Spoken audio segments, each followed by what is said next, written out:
Les stocks. Petit chapitre, pas très compliqué. Donc les stocks, 2 écritures au cours de l'année. Allez, je vous le fais à 3 écritures au cours de l'année.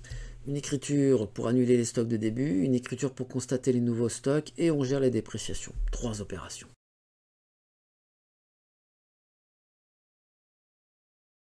Alors la notion de stock, c'est ce que l'on a à la fin d'un exercice. On va clôturer, on regarde ce que l'on a dans la remise, dans les bâtiments de stockage, et puis on fait l'inventaire de tout ce que l'on a pour essayer de donner un montant global à ce stock. Donc les stocks sont constitués de l'ensemble des biens et des services qui interviennent dans le cycle d'exploitation pour être soit vendus, soit consommés dans un processus de production. La classification des stocks, on va utiliser donc des comptes de classe 3, c'est la classe que l'on n'avait pas encore utilisée. On a donc différents comptes, matières premières. Le stock va se constater, c'est difficile à dire, dans un compte 31, les autres approvisionnements compte 32, les produits finis compte 355 et les marchandises compte 37. Je ne sais pas si vous vous souvenez, par exemple, les marchandises, 607 achats de marchandises, 707 ventes de marchandises, stock de marchandises, 37, ça se termine encore par un 7. Matières premières, 601, stock 31. Les stocks, dans un bilan d'un point de vue schématique, se placent en dessous des immobilisations. On est dans ce qu'on appelle l'actif circulant, avec les stocks, les créances et la trésorerie. L'évaluation, à l'inventaire, on va déterminer ou on va compter les éléments qui sont en stock. On va ensuite donner une valeur à ce stock. On verra ça quand on fera de la comptabilité analytique ou comptabilité de gestion. Et puis on va constater éventuellement des dépréciations sur les stocks. Donc ici, pour l'instant, la valorisation, elle ne sera pas compliquée. Vous aurez directement les montants. Alors tout d'abord, il faut commencer par un inventaire. L'inventaire, c'est régi par l'article 123 alinéa 12 du Code de commerce, qui nous dit que l'entreprise doit contrôler par inventaire au moins une fois tous les 12 mois l'existence et la valeur des éléments d'actifs et passifs du patrimoine de l'entreprise. Donc pour les stocks, il faut donc procéder à un inventaire physique au moins une fois tous les 12 mois. Les stocks vont être valorisés, il y a 3 méthodes, grosso modo. Le coût moyen unitaire pondéré CMUP, parfois dans les bouquins on l'appelle CMP ou CUMP. Ou alors un coût moyen unitaire pondéré, donc après, soit en fin d'exercice, soit après chaque entrée, on verra ça plus tard, et ou alors on utilise une autre méthode qu'on appelle le PEPS ou FIFO, première entrée, première sortie, first in, first out in English. Alors aspect comptable, il va y avoir 2 étapes. On va commencer par annuler le stock de début, et puis on va constater le nouveau stock en fin d'exercice. Dans mes comptes de stock, si je fais un compte en T, je vais avoir un compte 3, 31, 37, 355, les comptes qu'on avait vus auparavant. On va avoir un stock initial que l'on va avoir en ouverture de début d'exercice, qui est ici, ce stock initial. Donc on va, première opération, l'annuler. Comme ça, mon compte de stock revient à 0. Et puis, en fin d'exercice, on va créer le nouveau stock de fin. C'est le montant qui apparaîtra dans mes comptes de classe 3, qui apparaîtront dans mon bilan. Si j'utilise le compte 31 ici pour l'annuler, il me faut une contrepartie, bien sûr, à ce 31. Donc la contrepartie, ça va être un compte de variation de stock, 6031. Si j'utilise le compte 32, je vais utiliser un compte de variation de stock, 6032. Si j'utilise le compte 37, 6037. Par contre, pour les produits finis, ça va être un compte 355, et là je vais utiliser un compte de produit, donc 71 355. Variation de stock des produits finis. Alors un petit exemple, ça va aller, ce serait beaucoup plus clair. Si j'ai une entreprise, j'ai mes stocks de début, donc ici mes stocks de début, je vais les mettre en jaune, et puis je vais avoir mes stocks de fin ici au 31-12, donc 18 000, je passe à 20 000, 3 000 à 2 000 et 23 000 à 25 000. Donc, l'annulation de mes stocks initiaux, je vais annuler, vous voyez ici, je commence par annuler mes comptes de stock, donc c'est mes comptes 3, je vais aller au crédit. Donc je vais au crédit, j'annule mes anciens stocks, 18 000 et 3 000. Là, ici, c'est ça. Et je passe ça par la contrepartie de compte de variation de stock. À ce moment-là, 6031 et 6032, c'est les comptes que l'on avait utilisés ici. Je vais annuler donc mon stock de produits finis. De la même manière, j'annule mon stock, 23 000, et je passe par un compte de variation de stock. Mais là, ici, on avait vu qu'il fallait utiliser un compte 713,55. Maintenant, j'ai plus de stock. On va ensuite passer mes stocks de fin. Donc, mes stocks de fin, c'est ce qu'on avait là, 20 000, 2 000 et 25 000. Donc, je passe maintenant mes stocks à l'actif, au débit. Donc 20 000, 2 000, et je passe les mêmes comptes de variation maintenant, mais aussi je les passe au crédit. Je fais la même chose pour mes produits finis, et après, donc ces comptes de variation, que ce soit les comptes 603 ou le compte 713, vont avoir un impact sur le résultat, parce que ce sont des charges ou des produits, donc ça va diminuer, augmenter mon résultat, en fonction que le stock augmente ou diminue. Si je reprends ici les matières premières, ici j'avais 18 000 au début de l'année, et j'avais 20 000, et j'ai 20 000 donc en fin d'année. Donc 18 000, 20 000. Si je reprends mes opérations, on avait dit qu'au 1er janvier, j'avais 18 000 en stock. J'ai annulé ici mon stock de 18 000 par un compte de variation de stock. Ça, ici, c'est simplement la retranscription de mes écritures qui sont au-dessus.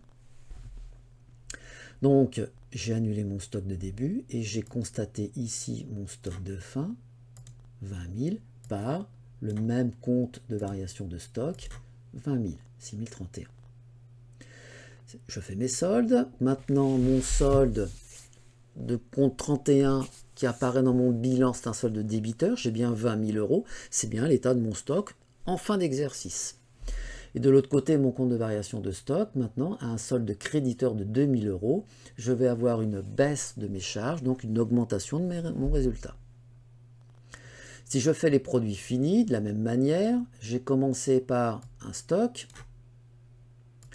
de 23 000 euros que j'ai annulé ici par un compte de variation de stock, mais ici 713,55. Et puis j'ai constaté mon stock de fin d'exercice, 25 000, par le même compte de variation de stock. Je fais mes soldes, et donc maintenant j'ai bien un solde débiteur de 25 000, j'ai bien 25 000 euros de produits finis en stock, et mon compte de variation a un solde créditeur de 2 000 euros. Créditeur, ça veut dire que j'augmente mes produits. Donc mes produits en plus, hein. J'ai remis ici les plus et les moins. Donc ici, ça va augmenter mon résultat. Normalement, en fait, je n'ai que ces deux écritures-là à passer. J'annule mon stock, je constate mon nouveau stock. Et c'est tout. L'opération que je peux avoir en plus maintenant, c'est le fait de gérer les dépréciations sur ces stocks. C'est-à-dire le fait de perdre éventuellement de l'argent sur des stocks qui ne se vendent pas ou des stocks détériorés. Donc, grand 4, la dépréciation des stocks ou la perte de valeur de mes stocks. Alors, la perte de valeur, la dépréciation d'un actif, ça provient d'un constat qui est simple. La valeur actuelle, c'est-à-dire le prix de vente probable à l'inventaire, donc la valeur de marchande de mon stock, de l'actif est inférieure à sa valeur comptable, donc la valeur d'entrée dans le patrimoine. C'est-à-dire en gros, je l'ai acheté pour cette valeur-là, si je le vends, ce sera à cette valeur-là, et là j'ai bien une perte de valeur de mon stock. Pour les éléments du stock, il est nécessaire de comparer à l'inventaire les éléments actuels, les éléments avec leur valeur comptable, et la valeur actuelle correspond en général au prix du marché. Si la valeur actuelle est inférieure à la valeur comptable, donc mon prix de marché est inférieur à la valeur comptable, là j'ai une dépréciation. Cette perte, cette dépréciation, ça va être la valeur comptable moins la valeur actuelle. Si par contre ma valeur actuelle est supérieure à ma valeur comptable, alors là, pas de problème. Ça veut dire que là, je n'ai pas de perte en fait. Hein, j'ai plutôt un gain potentiel quand j'aurai vendu mes articles. Donc dans ces cas-là, évidemment, puisqu'il n'y a pas de dépréciation, on n'a pas d'enregistrement comptable à passer. Donc la valeur actuelle d'un stock n'est pas enregistrée. Son utilité, c'est simplement de constater l'éventuelle dépréciation et de le chiffrer, cette éventuelle dépréciation, c'est tout. Donc traitement comptable, eh bien c'est pas compliqué. On va avoir une dépréciation donc, que l'on va constater dans un compte de charge 681, cette dotation aux dépréciations des actifs circulants, par le biais d'un compte 39. Le 9 en deuxième position indique qu'il s'agit d'un compte de dépréciation. Donc vous prenez le compte 3, vous rajoutez un 9 en deuxième position et vous remettez ensuite le reste des chiffres derrière. Exemple, donc sur des matières premières, mon compte de stock c'est 31. Donc mon compte de dépréciation sur ces matières premières, ça va être 39,1. Je vais constater ma dépréciation par un compte 681,7, par un compte 39 que je vais passer au crédit du côté donc, des pertes. Lorsque la dépréciation bien sûr devient sans objet, il faut faire une reprise. Et donc cette reprise, eh bien c'est la même opération mais à l'envers. Je passe mon compte 39 maintenant au débit. Vous voyez, je l'ai passé au crédit ici. Je le passe au débit. Par contre, le compte de reprise, ça ne va pas être le compte 681,7, mais un compte 781,7, reprise sur dépréciation des actifs circulants. Lorsqu'il existe déjà une dépréciation l'année dernière, évidemment, il faut en tenir compte.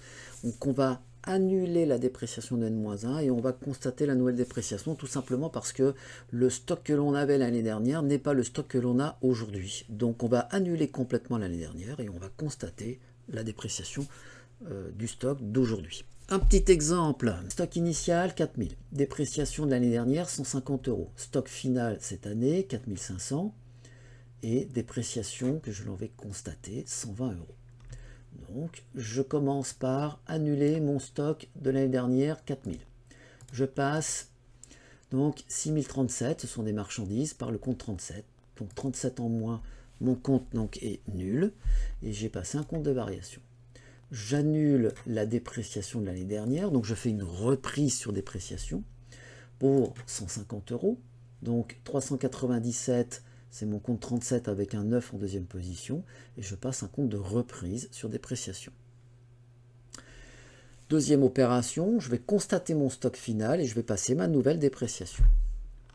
Je constate donc mon nouveau stock, on avait dit 4500, et je passe une dotation pour dépréciation des stocks de 120 €. Si je retranscris ça dans mon bilan, je vais avoir donc au niveau de mon bilan au 31/12 un stock de 4500. C'est mon compte 37. Mon compte 37, il était à 4000, je l'ai annulé 0 et j'ai passé 4500 en fin d'exercice. Donc j'ai 4500. Mes dépréciations, j'avais 150 qui ont été annulés, parce que je les avais déjà l'exercice d'avant, donc ça a été annulé, et j'ai constaté une nouvelle dépréciation pour 120. Donc en fin d'exercice, ma dépréciation c'est 120. C'est ma dépréciation sur le stock de fin. Et donc le montant net, c'est le montant brut moins les dépréciations. Donc je vais faire 4500 moins 120, 4380 € en valeur nette. Le compte de résultat, je vais utiliser mon compte de variation. Mon compte de variation, ici, j'avais une variation à 4000, une autre à 4005. Donc ici, voilà, c'est ce que vous avez là. Ici, je vais avoir moins 500 dans mon compte 6037. Ce compte de variation, il découle du fait que j'avais un stock de 4000 que j'ai annulé ici par le compte de variation et j'ai constaté mon stock de fin à 4005 par ce même compte de variation. Donc j'ai bien 4500, c'est mon stock de marchandises ici. Mon compte de variation, c'est les 4000 ici qui ont été annulés du stock précédent, les 4500 du stock actuel en fin d'exercice. J'ai un solde de créditeur de 500, un solde de créditeur sur un compte de charge, c'est donc un signe moins, j'ai une baisse de mes charges, d'où le moins 500 qui est ici. Après, j'ai fait une reprise de la dépréciation de l'année dernière de 150 et j'ai fait ensuite une dotation pour les dépréciations en fin d'exercice de 120. La suite dans les exercices.